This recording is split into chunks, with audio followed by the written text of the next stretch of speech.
नमस्कार, मी कुमार आशीर्वाद, जिल्हाधिकारी सोलापूर. आता शासनद्वारे जनसमर्थ पोर्टल म्हणून एक नवीन पोर्टल लॉन्च करण्यात आलेलं आहे.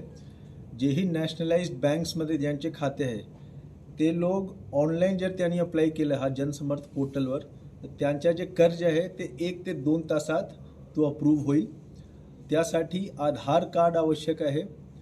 फार्मर आय डी, ॲग्रीस्टॅकमध्ये फार्मर आय डी आपला असला पाहिजे आणि बँक पासबुक आपल्याकडे असला पाहिजे. आता पुढच्या आठवड्यापासून प्रत्येक CSC ऑपरेटर, ग्रामपंचायतकडे जे ऑपरेटर असतात आणि सेतू कार्यालयामध्ये आम्ही कॅम्प सुरू करणार. तालुका कृषी अधिकारी आणि तहसीलदार मार्फत कृषी सहाय्यक आणि तालुका कृषी अधिकाऱ्याला मी सांगितलं आहे की सर्व जे शेतकरी आहेत ज्या यासाठी पात्र आहेत, ज्यांच्याकडे फार्मर आय डी ॲग्रीस्टॅकमध्ये आहे, ज्यांच्याकडे आधार कार्ड आहे, आधार मोबाईलची लिंक्ड आहे आणि बँक पासबुक आहे, हे सर्व जे शेतकरी बांधव आहेत त्यांना आम्ही स्वतः सेतू कार्यालयाने CSC ऑपरेटरकडे आणणार कृषी सहाय्यक मार्फत. आणि त्या ठिकाणी आमचे ऑपरेटर बसले असतील, ते लोक आपले रजिस्ट्रेशन करून घेतील आणि आपला जे पीक कर्ज पाहिजे, किसान क्रेडिट कार्ड आणि पीक कर्ज जे पाहिजे त्यासाठी ॲप्लिकेशन पण आम्ही आपल्या वतीने आपण त्या कॅम्पवर करून घेऊ. तर माझे सर्व शेतकऱ्यांना विनंती आहे की आपले फार्मर आय डी ॲग्रीस्टॅकमध्ये नंबर 1 ॲग्रीस्टॅकमध्ये फार्मर आय डी तयार करून घ्यावे आणि आधार कार्ड, बँक पासबुक आणि ज्या मोबाईल आधारशी लिंक्ड आहे ते मोबाईल घेऊन आमचे कॅम्पमध्ये यायचे. कृषी सहाय्यक मार्फत जे शेतकऱ्यांचे व्हॉट्सॲप ग्रुप आहे त्या व्हॉट्सॲप ग्रुपवर आम्ही मेसेज पण कृषी सहाय्यक पाठवणार. आम्ही प्रेसमध्ये पण पूर्ण हे जे जनसमर्थ योजना आहे त्याचे काय उद्देश आहे, काय फायदे आहे, वेळापत्रक जे कॅम्पचे ते सगळे आम्ही आपल्याला सांगणार. माझी सर्वांना हेच विनंती आहे की लवकर फार्मर आय डी आपले क्रिएट करून घ्यावे ॲग्रीस्टॅकवर आणि आधार कार्ड, बँक पासबुक आणि मोबाईल जे आधारशी लिंक्ड आहे ते सही तिघं घेऊन कॅम्पमध्ये यायचे. खूप खूप धन्यवाद. ह्याचे शुल्क आहे का? हे निःशुल्क आहे.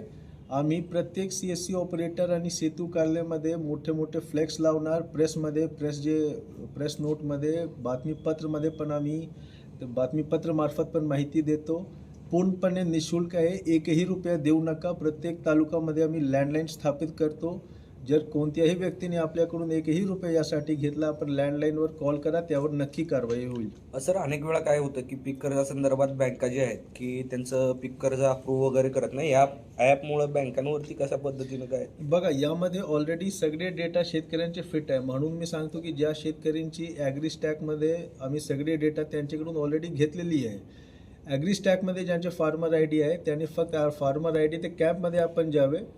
तिथे जे ऑपरेटर आहेत त्याचे आपले सगळे डिटेल्स, फार्मर आय डी, ॲग्रीस्टॅकचे, आधार कार्ड, बँक पासबुक सगळे डिटेल्स ते फिट करतील आणि त्यानंतर ते थेट बँकला जाईल. बँककडे तो पर्याय नाही आहे की ॲक्सेप्ट करायचे, स्वीकार करायचे किंवा नकार करायचे. ॲक्सेप्टन्स आणि रिजेक्शनच्या त्यांच्याकडे पर्याय नाही आहे.